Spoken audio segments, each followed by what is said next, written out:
লাঠিসোঁটা নিয়ে গ্রামবাসীদের টহল, গরু চুরি ঠেকাতে রাতে গ্রামে গ্রামে পাহারা দিচ্ছেন পুরুষরা।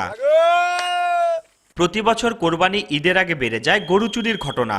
রাত হলে খামারিদের গোয়ালে হানা দিয়ে চুরি করে নিয়ে যাচ্ছে গরু। বিশেষ করে সিরাজগঞ্জের তারাস, উল্লাপাড়া, রায়গঞ্জ ও সলঙ্গায় প্রতিদিন কোনো না কোনো খামারির গরু চুরি করছে চক্র।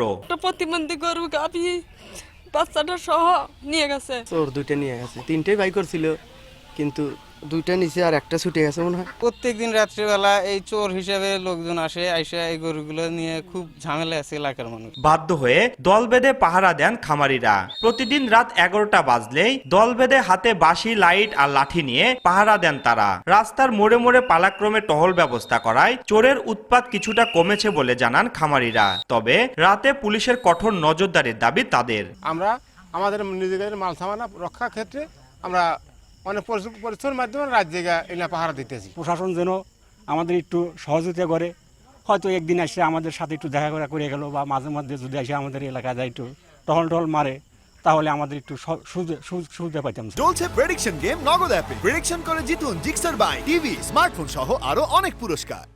পুলিশ বলছে গরু চুরি রোধে বিভিন্ন পদক্ষেপ নেওয়ার পাশাপাশি চক্রকে ধরতে বিশেষ অভিযান চলছে। 16 জন সদস্যকে গ্রেপ্তার করতে সক্ষম হয়েছে। বেশ কিছু গরু, 3টি ট্রাক আমরা উদ্ধার করতে সক্ষম হয়েছি।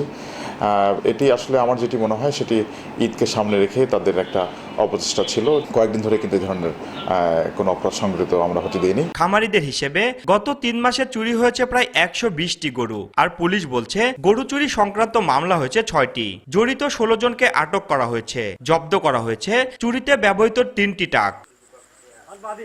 রিঙ্কু কুন্ডু, সময় সংবাদ, সিরাজগঞ্জ।